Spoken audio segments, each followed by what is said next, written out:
This is Newcap News with Michaela Henshaw. Good evening. Maidstone RCMP continue to investigate after a 21-year-old woman from Ireland died after a single vehicle rollover Wednesday morning. Crews were called to Highway 21 just north of Maidstone at around 10:30 a.m. When officers and paramedics arrived on scene, the woman was found dead. The next of kin have been notified and her name will not be released. She was the only person in the vehicle at the time of the crash. Well, based on 2017 statistics for the Crime Severity Index, North Battleford is at the top of the list for communities with a population of over 10,000 people in Canada. Our Matthew Churchill has more on what that means for the city. According to the Canadian Centre for Justice Statistics, the crime rate remains close to the same as last year, but the Violent Crime Severity Index has increased by almost 14%, meaning crimes reported may not be more often, but more severe. When we look at our top 5 violations reported in 2017 that lead to the number that we arrive at, that their mischiefs and disturbing the peace are our overall highest reported crimes. On the violent side, we find that assaults and assault with a weapons are the 2 highest crimes that were reported in numbers to the police in 2017. Inspector Sutherland says a lot of the crime is not random, but has to do with issues that need to be dealt with in the community. We are very comfortable in saying that these are crimes that are amongst people that are known to one another that potentially lead what you would call a high-risk lifestyle. And these aren't stranger-on-stranger crimes, and that the vast majority of these are as a result of the social addictions and mental health issues that we have in our community. Inspector Sutherland says the RCMP can't arrest their way out of the issues in North Battleford, but instead need to use tactics to fix the issues over the long term. Some of the things we're looking at doing are partnering more with social services. We use the hub concept here. And shortly in the upcoming months, you'll see an introduction of a police and crisis team, which will be police and mental health workers on the road together, dealing and providing assistance with mental health situations. Inspector Sutherland says the involvement of the community with groups like Citizens on Patrol and Calling in Crimes is important to help police keep the community safe. Matthew Churchill, Newcap News. Well, a local teen is heading to New York this fall with a chance of a lifetime. Kazda Allen is only 16 years old and is scheduled to walk in not 1, but 2 shows at New York Fashion Week. Our Brittany Matika shares her story. Oh my God, I was screaming and crying. I've never been so happy in my life. That was Kazda Allen's reaction to a Facebook message she received only a few weeks ago following Fashion Fest in Edmonton. The designer that was in Edmonton and said, we loved your walk. Is there any chance you'd be willing to travel to New York for for Fashion Week in New York? And Kazda just jumped up off the couch. We didn't really know what was going on. And she just started screaming. We're like, what? She's showing us her phone and she's like, a designer just asked me to walk in New York. The 16-year-old is booked to walk the runway in 2 shows at New York Fashion Week this September. Allen says she never expected this opportunity to pop up. This soon, because I've only been modeling for 2 years, and a lot of girls are like, well, I've been modeling for 10 years and I've only had a couple photo shoots. So I'm like, this is extreme for me. Yeah, it's just the designers have been really noticing her look and her walk and her attitude towards modeling and her confidence. And Allen and her family are already raising money to get her to New York. Grandma is fundraising a lot for me right now to get to New York too. So her and I are baking pies for $8 a piece. The Kit Scotty teen will only be entering grade 11 this fall, but has a message for other young adults working towards their goals.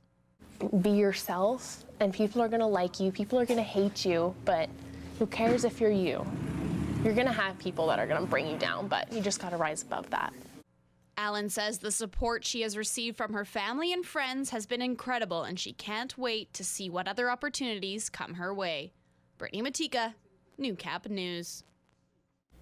Pretty cool. Well, the Barr Colony Heritage Society and the Cultural and Science Center are offering a chance to experience the history of the border city in a unique, hands-on way over the holiday weekend. The annual Heritage Day presented by Lloydminster Co-op is a day-long event that features a wide range of family entertainment, including live music, a tractor parade, and classic car show to highlight Lloydminster's history.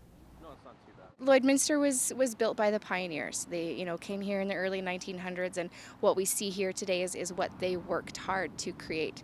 And so we want to pay homage to them. We want to celebrate our history and our heritage. Organizers have also made a couple of additions to the festivities to make the experience that much more enjoyable. So this year we're adding food trucks. We have a few coming in so folks will be able to have lunch while they're here. They won't have to worry about packing a lunch. We have a main stage this year also. We're bringing in the prairie dogs and some local talent to entertain the folks, and Sprinkles the Clown as well is new this year. The event kicks off on August 6th with a pancake breakfast, and then festivities run from 10 a.m. to 3 at Weaver Park. While good financial advice remains largely the same, budget, spend within your means, and cut activities when new large purchases are necessary. However, as Josh Ryan looks at in this week's retrospect, Lloydminster residents have a new financial waves to navigate.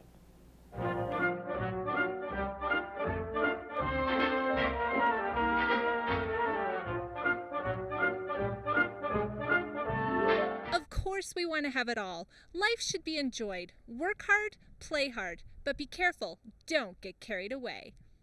Who doesn't want to spend their days enjoying all the toys the heart desires? But Ryan Hoglander warns that it's easy to get in over your head.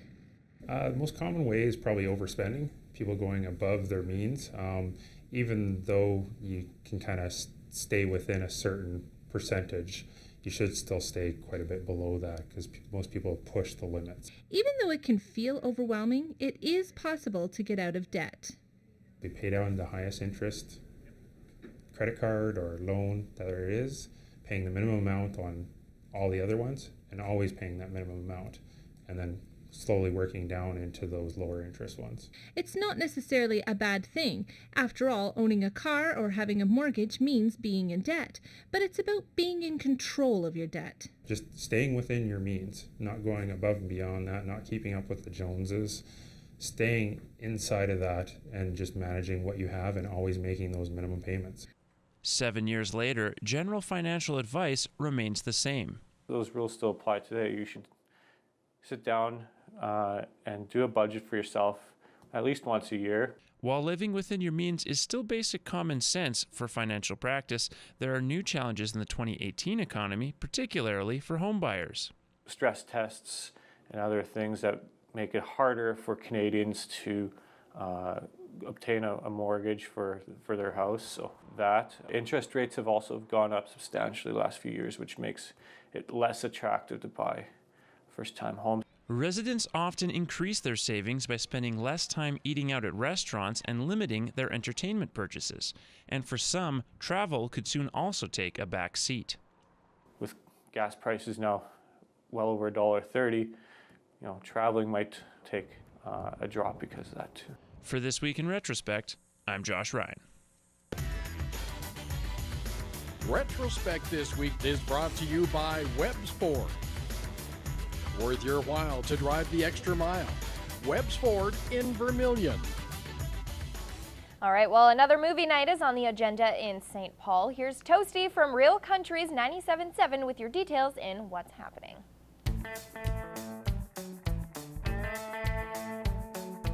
Hey, it's Toasty for Real Country 97.7, and here's what's happening in St. Paul and area. Think you know trash? The town of St. Paul is seeking members at large for their Citizens Advisory Committee on Waste and Recycling for a 2-year term. They require a written submission with a list of your skills and knowledge that you'd bring to the board and how the town would benefit from your participation. You do need to be a resident of the town to apply. Just drop off your submission at the town office.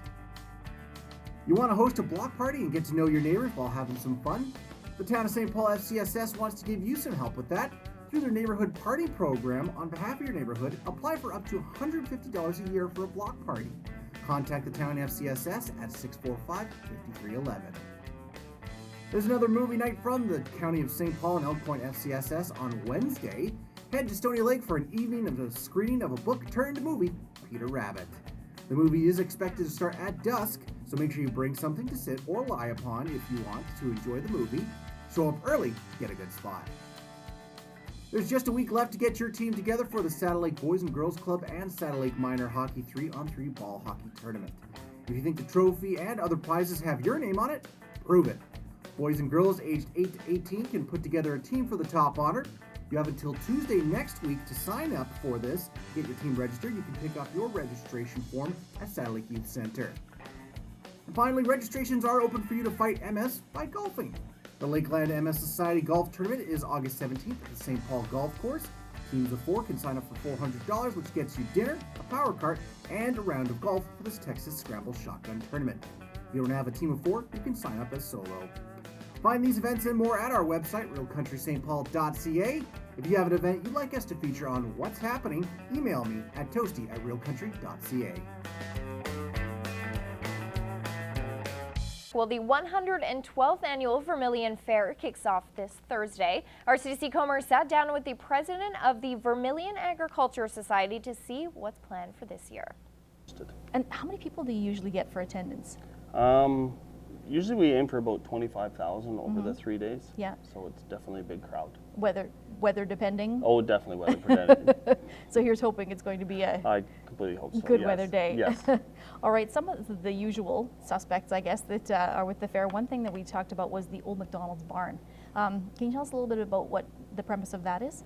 Well, it kind of becomes a petting zoo in Right. my mind. There's lots of bunnies, and they try to get some puppies in there, and I know there's donkeys, and just let the kids interact with the animals. Right, and that's I know that's the biggest things for a lot of them, right? Is Definitely. they get to come in and be with the animals, and Yeah. and a lot of people don't get exposure to that on a regular basis too, Oh, right? completely agree, yes. It's an exciting thing for Yes. them. In regards to the chuck wagons that go, that's obviously a popular thing. You know, people will come and camp out for the whole fair to watch the chuck wagons. Tell me a little bit about what the plans are there. Yes, if they're there in the afternoon, they get to see the chariots run, and they just race around the track. And then at night, we have a good announcer that comes in and explains what's going on with our chuck wagons, and it's a really good event and draws a lot of people. And not just people from this area. You said even with, like, we were talking about some of the other events, the shows and Gymkhana and that sort of thing, the heavy horse shows, that brings people from way outside of this area too. Yes, we've actually had people from the States bring up some heavy horses to show, as well as just all over Alberta, Western Canada. Just to enjoy. Yeah, enjoy or participate, for Right. sure. We talked about the stock dog trials too. Yes. That's always exciting. People, you know, if you're not into one thing in the fair, you usually love to come and see the stock dog trials. Absolutely, and that's new this year to us, so it's really exciting. Is for that us. every day of the fair as well? No, that's going to be Saturday morning, actually. Okay. So. Okay, and how does it work with admission for the fair? Because the fair goes Thursday, Friday, Saturday. Yes. So can you buy a pass for all 3 days? Yes, we have a 3-day pass for $20, and then we have just a single-day pass for $10. Now, does that include the entertainment that goes on in the evenings? It definitely includes everything. You get to Okay. watch, as soon as you're in the gate, the only thing you're going to pay for is your wristband if you want to take a ride, Right. or the food you want to eat, or anything you want to purchase. But And that entertainment, that is every night as well then, or is it throughout the day? we have a grandstand show every Okay, night. yeah. Yep. So 3 different entertainers for that. Other entertainment, well, it depends what you're into. Right, Some people just like to walk the trade fair. Some Yeah. people like the bench show, right. stuff like that. So your entertainment may be different than mine, but there's something for everyone.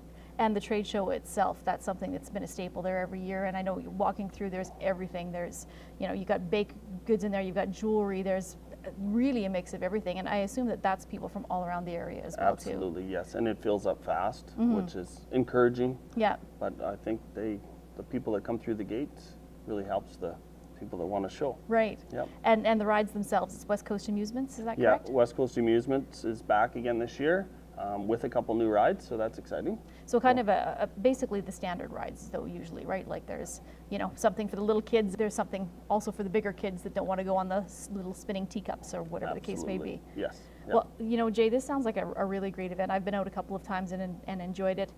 Is there a favorite part of the fair for you?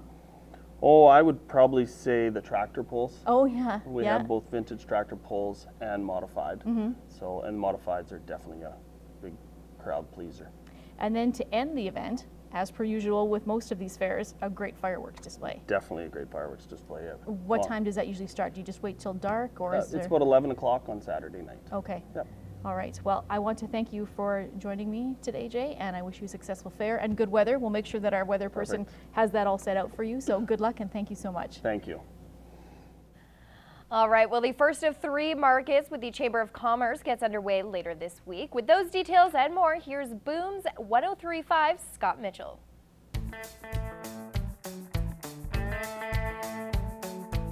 Hey, I'm Scott Mitchell from Boom 103.5 with a look at what's happening in Lac La Biche County.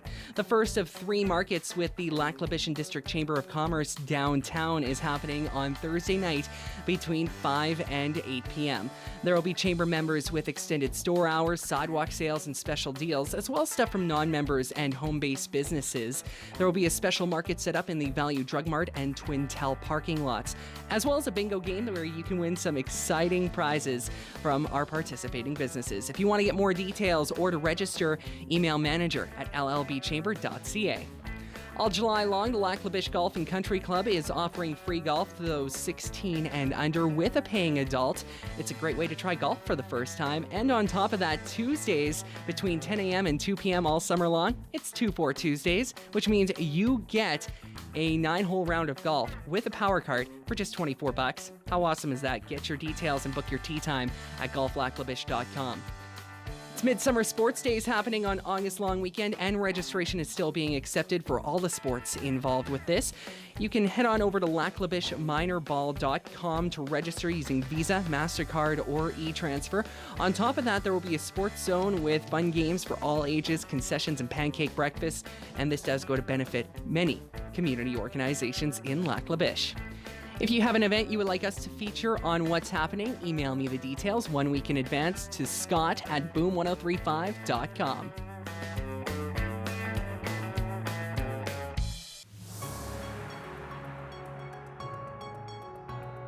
This is Newcap Sports. Well, baseball season has wrapped up for some local ball teams, including 3 provincial champions. 3 Lloydminster Twins teams won their league, including 2 Mosquito teams and the Tier 1 Bantam team. We went into it, thinking we'd do all right, but we ended up doing quite well. We walked through our round robin fairly easily, I would say. And Coach Walker says it shouldn't come as a surprise with the caliber of the program. Lloyd's got a very strong program with the Twins program, and then of course now you got the Pirates program, and then of course you even see some of the guys that have passed through the program here onto the adult teams in Lloyd. The Mosquito and Bantam Tier 5 teams each beat the Gull Lake Greyhounds, and the Mosquito Tier 1 team beat the Swift Curtain 57s 12-2 to capture provincials. And the Lloydminster Extreme finally booked a trip to Junior B lacrosse provincials after sweeping their northern rivals, the Lakeland Heat, over the weekend. The Extreme won 11-9 and 11-10, the only team to beat the Heat this season. It's the first time Graham Murray's squad has advanced past the second round, a significant moment for a team's largely compromised of veterans. I haven't felt that great in a long time. Kudos to all the guys that really put in an effort this weekend, and I couldn't be more proud of them. The series defining moment was the third period in Game 2, where the Extreme trailed 8-6 heading into the final frame. We knew that we really had to dig deep and put forth a great effort in the third, and the boys really came through, and defense was phenomenal. The Extreme begin their provincial competition on Friday night in High River. Well, the 4th annual Egg in Motion is in the books, and organizers are already putting plans in place to expand the outdoor show. The event is held in Langham, just northwest of Saskatoon. This past year we had 25,700, and already on our first day of the show this past year we had more people on day 1 than we had all of last year. So Egg in Motion is a showcase for the latest crop technology developments, everything from the big combines and tractors and even equipment that's not yet on the market. There is a livestock component, but not at the level of Agribition, which has a bigger emphasis on livestock. A new aspect this year was an opening night concert where Brett Kissel pitched in to raise some $625,000. We're really excited about our partnership that with STARS and the other community events that we work with here, like associations like 4-H Canada and whatnot. Those kinds of things, those contributions that we can give back to the community are very strong. Organizers have purchased land on the Langham site, and they will be expanding to the south. The event attracts visitors from across Canada and several other countries. Well, we certainly do see people travel from Alberta, Manitoba. There's a good heavy Saskatchewan presence at this show. We do have other people from the other provinces of Canada come on smaller numbers, but I think one of the really exciting parts for us this year is there's 100 Australians that came to the show this year. Well, the show has about 460 exhibitors, and O'Connor says they will have some 25 companies on the waiting list.